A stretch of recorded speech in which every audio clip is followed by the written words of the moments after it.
ഈ ശബരിമല സ്വർണ്ണക്കൊള്ളയ ഒരു പരിധിവരെ നമ്മൾ കണ്ടു, ഏവരെയും ഞെട്ടിപ്പിക്കുന്നതാണ്. അതെ. അതിനപ്പുറം ഞെട്ടിപ്പിക്കുന്ന ഒന്നാണ് പമ്പയിൽ നടന്ന ആഗോള അയ്യപ്പ സംഗമം. ആഗോള അയ്യപ്പ സംഗമത്തിന് ശേഷമാണ് ഈ ശബരിമല സ്വർണ്ണക്കൊള്ളയുടെ ചുരുളഴിയുന്നത് മുഴുവൻ. ഇനിയിപ്പോൾ ഇത് രണ്ടും, പമ്പയിൽ നടന്ന അയ്യപ്പ സംഗമവും ശബരിമലയിലെ സന്നിധാനത്തെ സ്വർണ്ണക്കൊള്ളയും നിറഞ്ഞു നിൽക്കുന്ന ഒരു കേരള രാഷ്ട്രീയമാണ് നമ്മൾ കാണുന്നത്. മുമ്പ് ഒരു കാലത്തും ഇല്ലാത്ത തരത്തിലുള്ള വൻ വെട്ടിപ്പാണ് ആ ഭാഗത്തുണ്ടായിരിക്കുന്നത് എന്ന് വ്യക്തമായിരിക്കുകയാണ്. തീർച്ചയായിട്ടും. ഇപ്പോൾ രണ്ട് പ്രതിസന്ധികളാണ്. ഈ അരിവാവയും നാൽപ്പത്തൊന്ന് കള്ളന്മാർക്കും ഒരു സൗകര്യം ഉണ്ടായിരുന്നു, അവർ മോട്ടിച്ചിട്ട് അങ്ങ് പോയാൽ മതി, കണക്ക് കൊടുക്കണ്ട. പക്ഷേ ജനാധിപത്യ സംവിധാനത്തിൽ അത് പറ്റില്ലല്ലോ. നിങ്ങൾ മോട്ടിച്ചാലും കൃത്യമായ കണക്ക് കൊടുക്കണം. മോട്ടിച്ചിട്ടില്ല എന്ന് തോന്നുന്ന കണക്ക് കൊടുക്കണമല്ലോ. ആ കണക്ക് കൊടുക്കാനായിട്ടുള്ള വെമ്പലിലാണ് ഇപ്പോൾ ദേവസ്വം ബോർഡും മുൻ ദേവസ്വം ബോർഡ് പ്രസിഡന്റ് പ്രശാന്തും ഒക്കെ കിടന്ന് ഉഴലുന്നത്, സർക്കാരും ഒക്കെ ഉഴലുന്നതാണ്. ഇടതു മുന്നണിയും ഒക്കെ അതിനാണ് കിടന്ന് വിമിഷ്ടപ്പെടുന്നത്. നമ്മൾ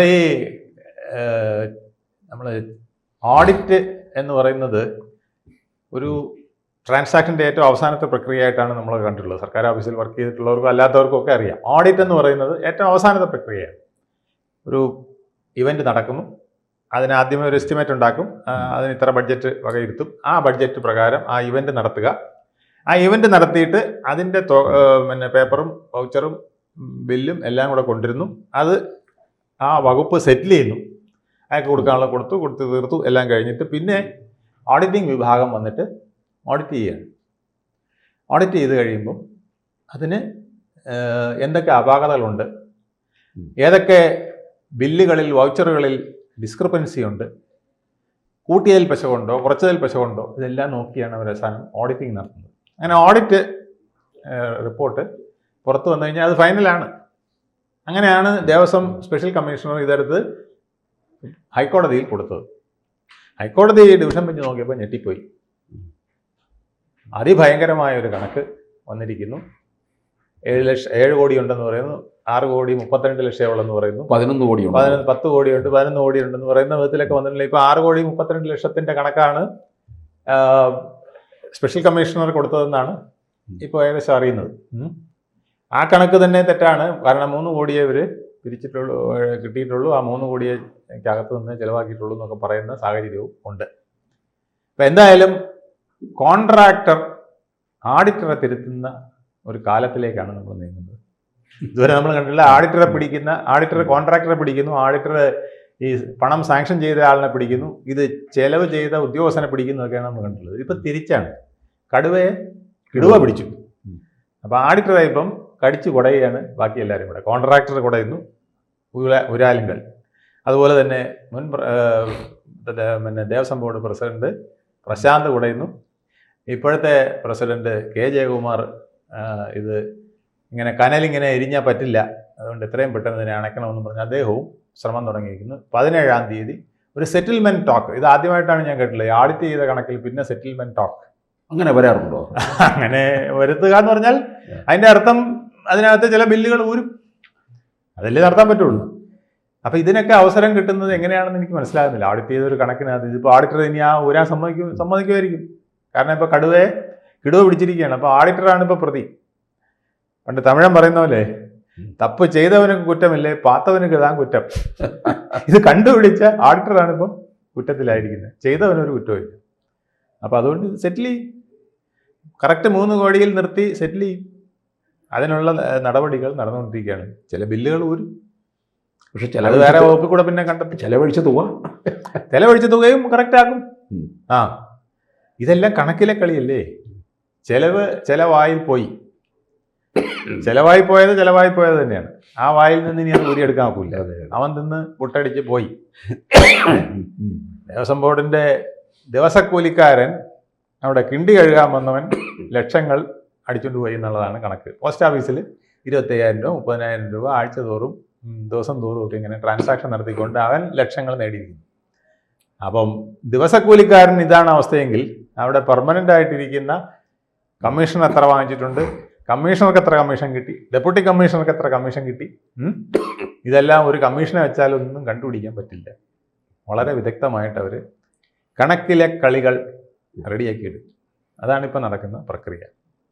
അപ്പം കണക്കിൽ ചോദ്യമില്ല.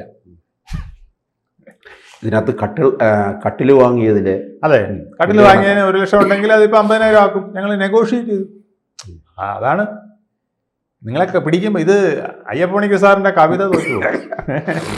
മോഷണം വെറുമൊരു മോഷ്ടാവായവരെന്നെ എന്തിന് ശബരിമല കള്ളനാക്കി എന്ന് ചോദിക്കുന്ന കാലമാണ്. അപ്പോൾ കണക്കിലെ കളികൾ എല്ലാം കൃത്യമാക്കും. അങ്ങനെ ഓഡിറ്റർമാരും കൂടെ, ഓഡിറ്ററെ വയ്ക്കുന്നതിനാണല്ലോ, കൊടുവാളുമായിട്ട് നിൽക്കേണ്ട ആളാണ് ഓഡിറ്റർ.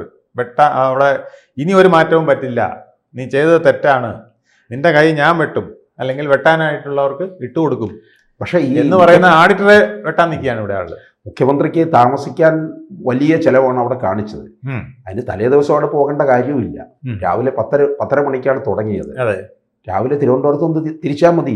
അല്ല, അതിലൊന്നും മുഖ്യമന്ത്രിയുടെ കാര്യത്തിലോ അല്ലെങ്കിൽ ശബരിമലയുടെ നടത്തിപ്പ് കാര്യത്തിലോ ഒന്നും നിങ്ങൾക്ക് ചോദിക്കാൻ അവകാശമില്ല. ഞങ്ങൾ തരുന്ന കണക്ക്, ഞങ്ങൾ പറയുന്ന കാര്യങ്ങൾ നിങ്ങൾ കേട്ടോളുക. ശരിയല്ല നിങ്ങൾ പറഞ്ഞാൽ ഞങ്ങൾ ശരിയാക്കി തരും. കണക്കിൽ അധികം ഉണ്ടെന്ന് പറഞ്ഞാൽ കുറച്ച് തരും. 1 ലക്ഷം രൂപയുടെ കട്ടിൽ നിങ്ങൾക്ക് പരാതിയല്ലേ, ഞങ്ങൾ 50,000 രൂപയുടെ കട്ടിലാക്കി തരും. പിന്നെ ഭജന നടത്തിയതിൽ കുഴപ്പമുണ്ടെന്നല്ലേ പറഞ്ഞേ? 8 ലക്ഷത്തിൻ്റെ ഭജന അത് നടത്തിയിട്ടില്ലെന്നല്ലേ നിങ്ങൾ പറഞ്ഞേ? അത് ഞങ്ങൾ മാറ്റിത്തരും. ആ ബില്ലങ്ങ് ഞങ്ങൾ ഊരി വേറെ മാറ്റിത്തരുന്നേ. 6,32,00,000 കുഴപ്പമൊന്നല്ലേ പറഞ്ഞു? കൃത്രിമത്തിലേക്ക് പോകും, വീണ്ടും കൃത്രിമം. അതെ, അങ്ങനെയല്ലേ പറ്റുള്ളൂ. നിങ്ങളുടെ ഇഷ്ടത്തിനൊത്ത് കണക്ക് തരണമെങ്കിൽ ഞങ്ങൾക്ക് ഇതല്ലേ പറ്റുള്ളൂ. നിങ്ങളിപ്പോൾ ഞങ്ങൾ ആദ്യം കറക്റ്റ് കണക്ക് തന്നു, 6,32,00,000 രൂപയുടെ കണക്ക് തന്നു. അപ്പം നിങ്ങൾക്ക് വലിയ കുഴപ്പം, ഹൈക്കോടതിക്ക് കുഴപ്പം, ഇവിടുത്തെ പ്രസ്സിന് കുഴപ്പം, നാട്ടുകാർക്ക് കുഴപ്പം, VD സതീശന് കുഴപ്പം, പലർക്കും വലിയ കൊതിക്കറവല്ലേ? ഞങ്ങൾ കറക്റ്റ് കണക്ക് 3 കോടിയുടെ തരും. ഞങ്ങൾ 17-ാം തീയതി മീറ്റിംഗ് വെച്ചിട്ടുണ്ട്. അവിടെ നെഗോഷിയേറ്റ് ചെയ്ത് ഞങ്ങൾ കറക്റ്റ് കണക്ക് ഇപ്പം തന്നെ ഏകദേശം ശരിയാക്കി, ഞങ്ങൾ ബാക്കിയൂടെ ശരിയാക്കി തരും. സൗകര്യം ഉണ്ടെങ്കിൽ സമ്മതിച്ചാൽ മതി. അതാണ് എല്ലാവരും ക്ലീൻ ആകുകയാണ്. അപ്പോൾ എല്ലാവരും ക്ലീൻ ആകും. കാരണം ഇത് പിടിക്കാൻ വരുന്നവെന്നുണ്ടെങ്കിൽ നിൽക്കുക. ഇനിയിപ്പോൾ SITക്ക് എന്ത് ചെയ്യാൻ പറ്റും? ഓഡിറ്റർ തന്നെ തിരുത്തി കൊടുത്താൽ പിന്നെ SITക്ക് പറയാൻ പറ്റുമോ അത് തെറ്റായിരുന്നു? അല്ലെങ്കിൽ അതിനേക്കാൾ വിരുദ്ധൻ SIT ആയിരിക്കണം. അതിനൊന്നുള്ള IPS നട്ടലുള്ളവരില്ല. പണ്ട് ഒരു IG വിജയൻ ഉണ്ടായിരുന്നു. അദ്ദേഹത്തിനെ കുറിച്ച് പറയുന്നത്, കരുണാകരൻ അടിയന്തരാവസ്ഥ കാലത്താണ്. കരുണാകരൻ അന്ന് DGP ഇല്ല, IG ആണുള്ളത്. പഴയ വിജയൻ. അദ്ദേഹം ഓർക്കുന്നത് എല്ലാവരും ഇപ്പോഴത്തെ വിജയനല്ല, പഴയ വിജയനല്ല, രാജൻ അദ്ദേഹത്തിന് രാജൻ അടിയന്തരാവസ്ഥ കാലത്ത്. അദ്ദേഹം പിന്നെ ഈ കരുണാകരൻ ഏതെങ്കിലും പ്രവർത്തികൾ ചെയ്യാൻ പറയുന്നത് കറക്റ്റ് അടിയന്തരാവസ്ഥ കാലമാണ്, തിരുവായ്ക്ക് എതിരുവായി ഇല്ലാത്ത കാലമാണ്. അപ്പോൾ അദ്ദേഹത്തിൻ്റെ മുമ്പിൽ ചില കാര്യങ്ങൾ കരുണാകരൻ മുന്നോട്ട് വെച്ച് കഴിഞ്ഞാൽ ചെയ്യാൻ പറ്റുന്ന കാര്യങ്ങളാണ് yes sir I will do it എന്ന് പറഞ്ഞു പോകും.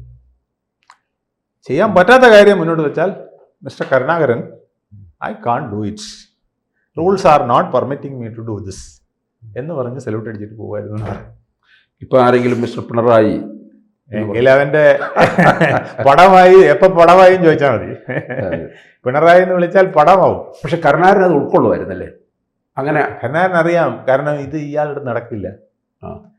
ഇയാളെടുത്തത് അതിന് പകരം കരുണാകരൻ എന്ത് ചെയ്യും? ഉടനെ താഴെ വേറെ ആളെ വയ്ക്കും, രമൺ ശ്രീവാസ്തവ അല്ലെങ്കിൽ അതിന് പറ്റിയ ആളിനെ അവിടെ താഴെ കൊണ്ടുവരും, DIG ആയിട്ട്. അല്ലെങ്കിൽ പിന്നെ അതിന് പറ്റിയ ആളിനെ അദ്ദേഹം അവിടെ തന്നെ അപ്പം താഴെ വയ്ക്കും. പുലിക്കോട് നാരായണൻ മുതൽ രമൺ ശ്രീവാസ്തവ വരെ ആരെയാ പറ്റിയത് അവിടെ വെച്ചിട്ട് കളിക്കും. ഈ കളിക്കുന്നവനെ വെച്ച് കളിപ്പിക്കും, കളിക്കാത്തവൻ്റെ അടുത്ത് അങ്ങനെയും പോകും. ആ ശരി വിഷ്ണുരാജൻ അത് വേണ്ട, ഓക്കെ നിങ്ങൾ പൊയ്ക്കോളൂ എന്ന് പറയും. കൂടുതൽ വാർത്തകളും വിശേഷങ്ങളും നിങ്ങളിലേക്ക് എത്താൻ ABC മലയാളം സബ്സ്ക്രൈബ് ചെയ്യുക, ബെൽ ബട്ടണും അമർത്തുക.